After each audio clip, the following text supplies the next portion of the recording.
This is Enki vid 6, getting right to it. Some music in the background. Here's the very end of the last part that got cut off. From the crowds he stealthily escaped, of doing like Lahama he has feared. Unbeknownst to others, to the place of the celestial chariots he hurriedly went. Into the missile-thrown chariot Alalu climbed. Its hatch behind him he closed. The four-part chamber he entered. The chamber seat he occupied. That which shows the way he lit up. With bluish aura the chamber filling. The firestones he stirred up. Their hum like music was enthralling. The chariot's great cracker he enlivened. The reddish brilliance it was casting.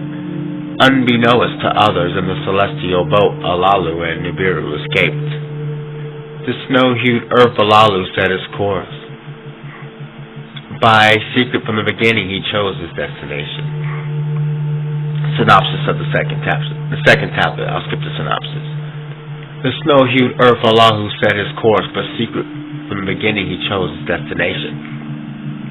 To regions forbidden Alalu made his way. No one has gone there before. No one at the armored bracelet a crossing had attempted.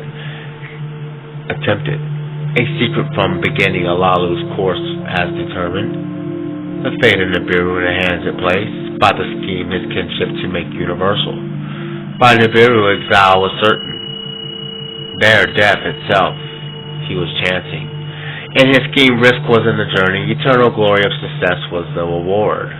Riding like an eagle Alalu the heavens scanned. Below Nibiru was a ball in the voidness hanging. Alluring was a figure, its radiance emblazing the surrounding heavens. Its measure was enormous, its belching fire blazing forth. Its life-sustaining envelope, its hue a redness, was a sea churning. In the mist the breach was distinct, like a darkened wound. He looked down again. The wide breach turned into a small tub. He looked again. Nibiru's great ball turned into a small fruit. The next time he looked, the wide dark sea, Nibiru disappeared. Remorse, the heart of Alalu gasped. Fear held him in his hands. Decision to hesitant turned. Thought about turning around.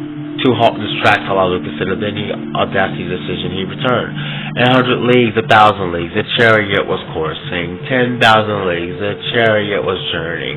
In the wide heavens, darkness was darkest. In the far away distant stars their eyes were blinking.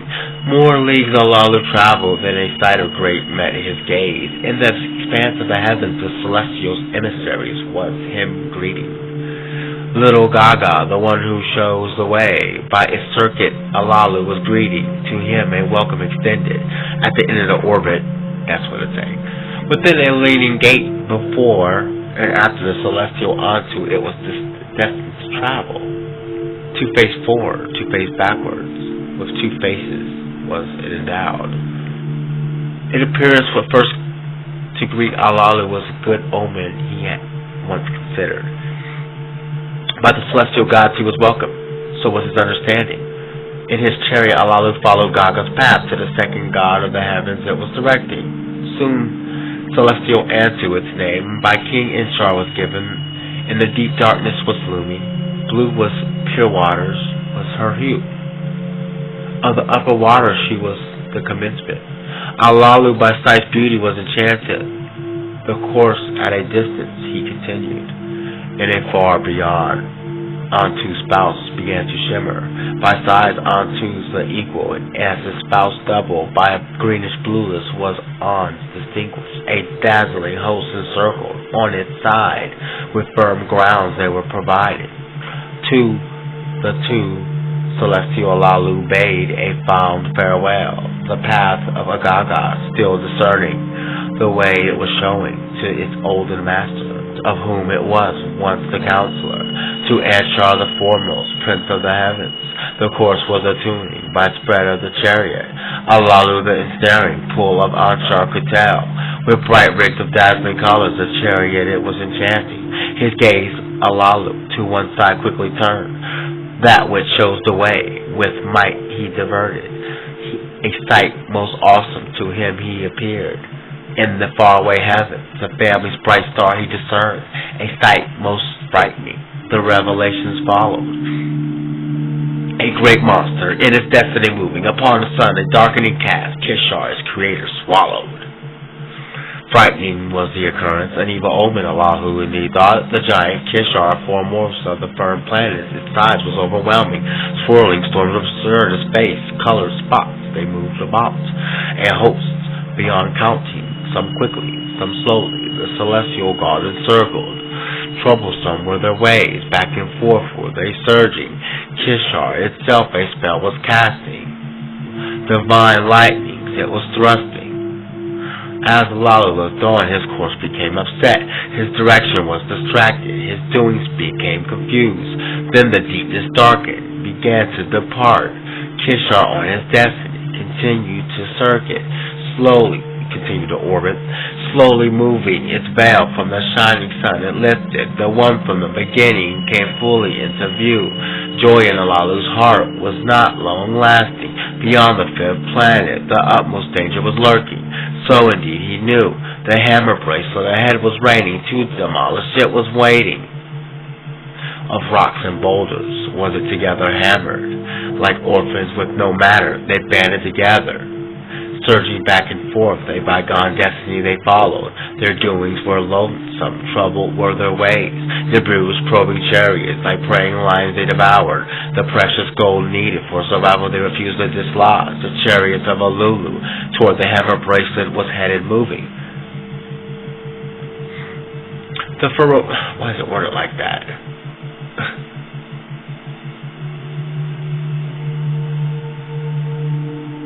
The chariot was moving headlong towards the hammer bracelet. It says the chariot of Alulu towards the hammer bracelet was headlong moving. The ferocious boulders in close combat to boldly face. Alalu, the fire stones, and the chariots more strongly stirred up. That which chose the way. With steady hands he directed the ominous boulder against the chariot, charged forward like an enemy, in battling, attacking. Toward them Alulu, a great death-dealing missile from the chariot let loose. Then another and another against the enemy, the terror weapons he thrust. As frightening wars the boulders turned back, a path for Alulu granting. Like by the spell the hammer bracelet, a doorway to the king had opened. In the dark deepness, Alulu the heavens could clearly see. By the bracelet's ferocity he was not defeated, his mission was not ended. In the distance, the sun's fiery ball in his brilliance was sending forth welcoming rays towards Alulu it was emitting. Before it, a red-brown planet, on a circuit was coursing. The sixth in the count of the celestial gods it was. Alulu could but glimpse it. On its distance course from Alalu's path it was quickly moving. Then the snow-hued earth appeared, the seventh in the celestial count. Towards the planet Alalu set its course, to a destination most inviting. Smaller than Nibiru was the alluring ball. Weaker than Nibiru's was its attracting net. Its atmosphere thinner than Nibiru's was. Clouds were within its swirling. Below the earth to three regions was divided, snow white at the top, and on the bottom, blue and brown in between. Deftly, Alalu spread the chariots, arresting wings around the earth's ball to circle. In the middle regions, dry lands and watery oceans he could discern. The beam that penetrates down the earth he inward to detect. I have attained it ecstatically, he shouted. Much gold he beamed was indicated. It was beneath the dark-hued regions and the waters it was too. With pounding heart, Alulu's decision was contemplated. Shall he on the dry land the chariot bring it down, perhaps crash and die? Shall he bring the waters his course direct, to perchance its oblivion sink? Which way shall he survive? Will he the treasure gold discover? In the earth seat, Alulu was not stirring. The fate hand of the chariot he entrusted, fully caught in earth's attracting net. The chariot was moving faster. Its spread wings became aglow. Earth's atmosphere was like an oven. The chariot shook, emitting a mortifying thunder. With abruptness, the chariot crashed with suddenness, a long stopping sickness from the shaking. Stunned by the crash, Alulu was without moving. Then he opened his eyes and knew he was among the living. At the planet of gold, he victoriously arrived. Now this is the account of the earth and its gold.